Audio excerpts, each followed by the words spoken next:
Negroes in this country are beginning to realize that we are not a minority. We're only a minority in the American context. But in the worldwide context, we are part of the majority of oppressed people who are struggling against their oppressor or oppression. And this is what changes the thinking and also the tactics of even American Negroes in their struggle for freedom. Hello, hello, hello. Welcome back to the Lizzabitty channel. I am your host, Lizzabitty. First things first, please remember to like, comment, and subscribe, but not in that order. So thank you for joining me for another look at the Repatriation Chronicles.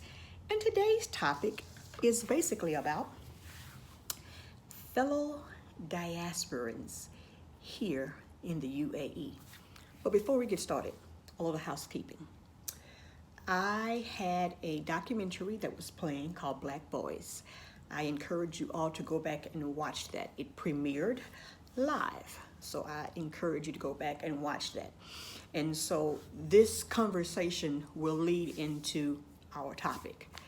So the documentary Black Boys. The anguish and pain of being a black man in America.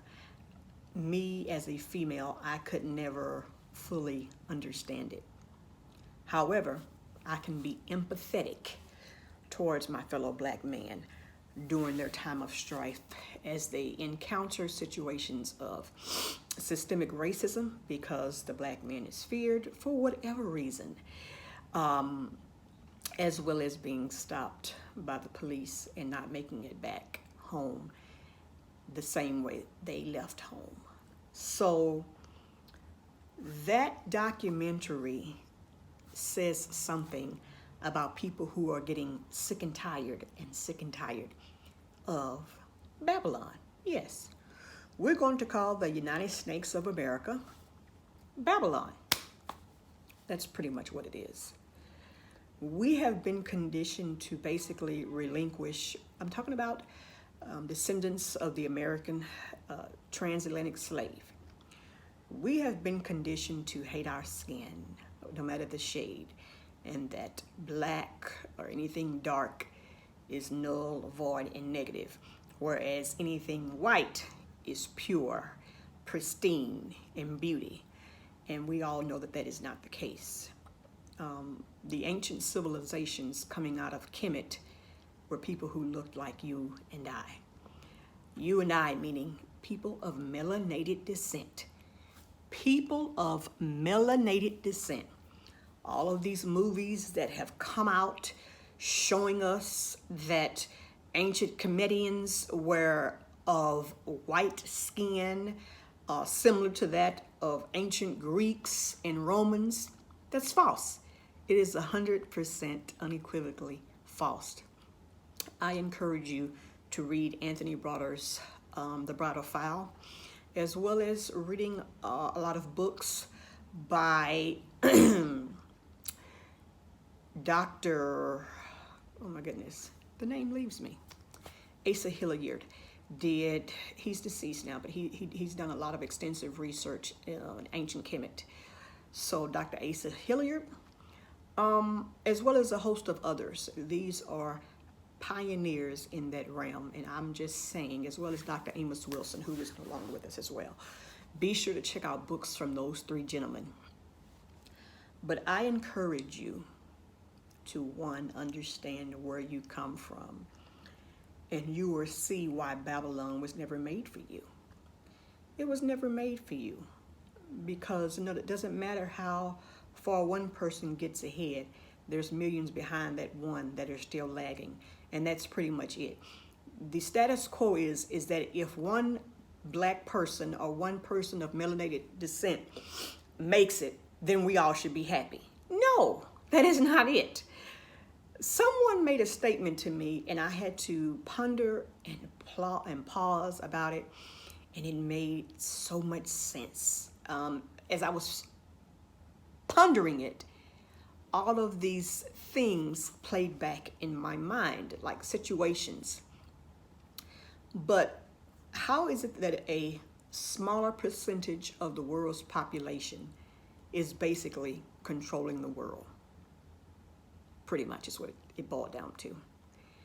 And wants to say that everything that they can't control fully at 100%, they list that as a problem. And because my people who were descendants of the transatlantic slave trade, we have been bamboozled to think that all of those things that they contend were made for the better, we're far better off than we were. Well, no, we're not. We're not. Yes, we've made technological advances. I get that. But as a sense of community, we have truly lost our way. And to me, my personal belief, one of the ways for us to get back there is to be with our people. Because yes, we can come together, gather as groups. It's not the same. It's just not the same. It's not. So I say this to you. Repatriation is not for everyone. I understand it 100%. I understand it. I do. However, don't falter on the people that do. And if the people that do find themselves happy and in glee because of their new home, don't be one to basically throw salt on their parade. No. You stay in the situation that you are in and let us enjoy the situation that we're putting ourselves in. That's all we can say. Now, on to our subject, okay, about fellow diasporans here in the UAE. There's a lot of us here for different reasons. And those reasons do not necessarily come to the end road of going back to Mother Al-Kebulon. So let me say that just because that the fellow Black diasporans are here does not mean that they are looking at repatriating on Mother Al-Kebulon. So that's the first thought for you, okay? Now, I have met some people here who are from the U.S., who are from Canada, from Jamaica, and some, yes, are going to repatriate back to where their ancestors derived from, Mother Al-Kebulon, and others are just here to bide their time for whatever reason, for work, etc., etc., etc. But I will tell you what I noticed about the one common denominator with all of them, no matter where they came from, okay? The common denominator is they wanted to get out of the system in which they grew up in, okay? So again, people get sick and tired of being sick and tired. Whatever your threshold or your ceiling is for saying, hey, I can't put up with this anymore, no one can tell you. I can't tell you. However, there comes a point in everyone's life, and yes, it varies by situation, that we will determine how we're going to glide and move away from the land that torments us. You know, I'm not a parent. However, I would be amiss if I was a mother of a son. And it's, what's happening here lately, it doesn't even matter if it's a son or a daughter. But let's just stick to sons right now, males, Black males.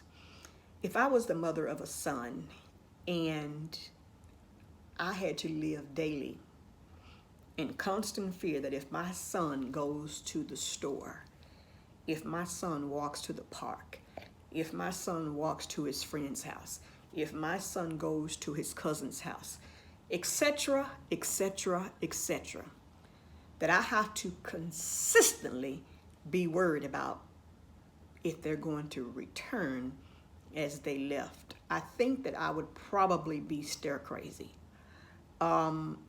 highly medicated. To live, as James Baldwin says, in constant fear, it's all about your awakening. And that's what it is. It's trauma, daily trauma. We all, as melanated people in these countries, should be, we probably all should be on some kind of psychotropic med, just because of the system and how it plays with our mental state, our emotional state. So I don't know the reasons for these persons here in the UAE, why they have left the country in which they were born. Couldn't tell you. Yes, side conversations have occurred, but I'd rather let them discuss their own, unless I bring them on for an interview. So stay tuned for that. But let's put the blame where it is. The blame is on these governments that allow systemic racism, white supremacy, and to continuously oppress people of melanated descent. It's heart-wrenching. It's sad. However, you have an alternative. So yes, fellow diasporans in the UAE have left their lands for different reasons. Where they will end up, who knows, okay? But let's not say that they all are going to head back or head to Mother Al-Kebulon. So, thank you for watching this video. Again, I am your host, Lizzabitty. Please remember to like, comment, and subscribe, but not in that order. Have a good one.